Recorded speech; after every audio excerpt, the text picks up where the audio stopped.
2015, a year in review was released yesterday, highlighting the continued strength of investment confidence driving the Cape Town CBD, an area that accounts for over 25% of the metropole's economy and 30% of its workforce.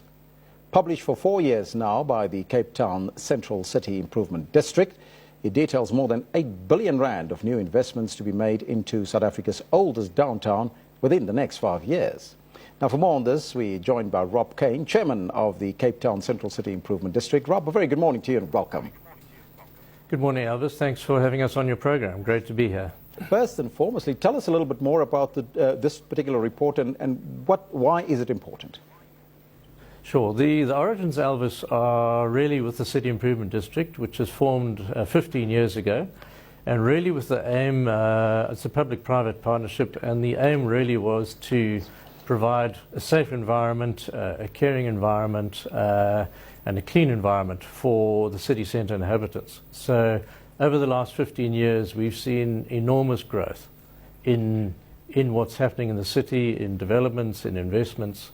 And perhaps one really good example is that in 2006, the rateable value was about 6.2 billion of property in the city centre. It's now just a shade under 24 billion. And we're expecting that to go up in the next 5 years by another 8.2 billion. So I think it's a wonderful success story for us. And it's been a great public-private partnership. Now, talking about that success, paint us a picture of what was actually done in the Cape Town CBD. Okay, the initial focus really was on safety and security, and one can never rest on your laurels, but I think we've pretty much got that waxed. We've got almost 300 security officers in the city centre all day, every day. And we're quite advanced. We're starting to put body cameras on our security staff, and that has worked extremely well. Another big area for us is, of course, cleaning. And this is one of our success stories, actually. We've got about 300 people that we employ, and they're formerly homeless. So people who were formerly sleeping on those streets are now repairing those streets, repairing pavements, making repairs. And that for us has been a huge success story. The third area that's important for us is social development. That's rehabilitating and talking to and working with street people. And the fourth area, which is really the State of the Central City report, is our communications arm.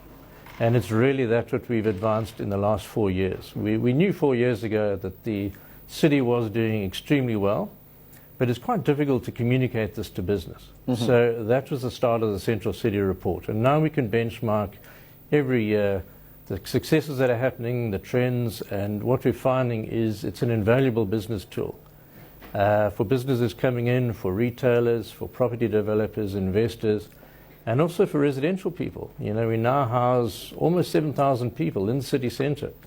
And 10 years ago, that would have been unimaginable. Mm-hmm. It sounds like a fantastic story. What about rehabilitation of old derelict buildings? Yeah, that's been also a success story, I think. If one walks around the city and you look at those buildings that have been converted, primarily from offices to residential, and also the inclusion of some parking garages, but sensitively done. You know, a lot of our buildings here are turn of the last century, and the developers have generally worked very well with heritage authorities to create beautiful buildings and also functional buildings. You know, buildings need to be reworked in order to be useful. And to keep your city centre vibrant, you've got to respond to modern day requirements, things like broadband, which is another huge initiative for the city and one that is really becoming very strong for us. Mm-hmm. How much opportunities of employment and especially entrepreneurship has this project then provided to the city of Cape Town? I think it's a really strong employer. If one just looks at the economic activity, we're talking about value growth in the city of fourfold in the last 9 years or so. I think that's dramatic. That has brought people into the city. There are a lot of call centres in the city, and those are all big employers. You know, the city centre, the CIT area, employs 30% of the people in the metropole, and that's a big number. And The other thing that we're seeing is the broadband is allowing businesses to come in and start up quickly and cheaply, and there's a lot of co-working going on. So people are coming here to see whether their businesses work, and they can incubate here and then they can expand elsewhere. And one good example of that is perhaps open streets, where the first open streets, there's been a few of them now in the city centre of Cape Town, happened, they worked, and they refined their ideas, and they're now held in Langa and Mitchell's Plain and other areas. So as an incubator and as an inclusive city, I think we're doing very, very well. Is this the type of model, Rob, that can be replicated in other cities?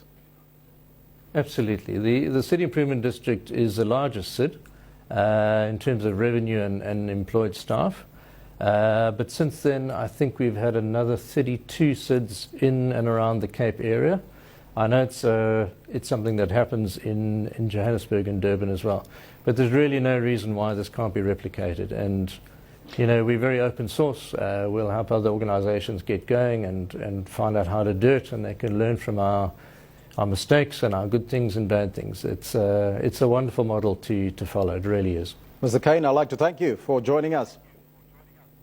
Thank you, Elvis. That was Rob Kane, Chairman of the Cape Town Central City Improvement District. We'll take a short break, and Kendo Mankamate will be back with your sports news.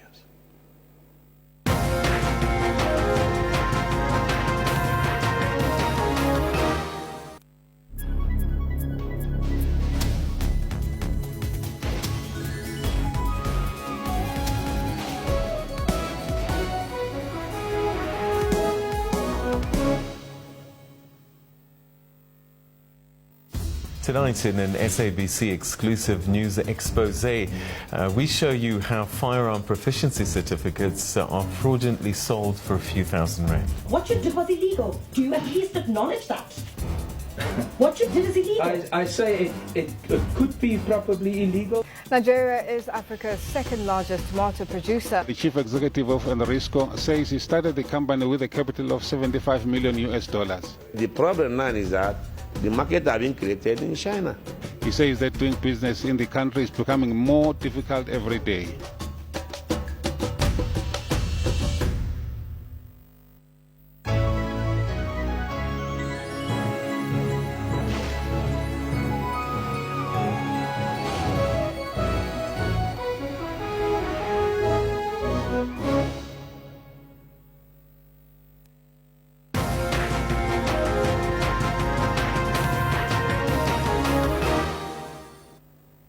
Welcome back. You're watching Newsroom. I'm Kendall Makamat and I've got your sports. Our top story for this sports bulletin is on the PSL, where Black Aces equalized in stoppage time to hold Kaizer Chiefs to a 2-2 draw in their Absa Premiership clash at the Mbombela Stadium in Mpumalanga.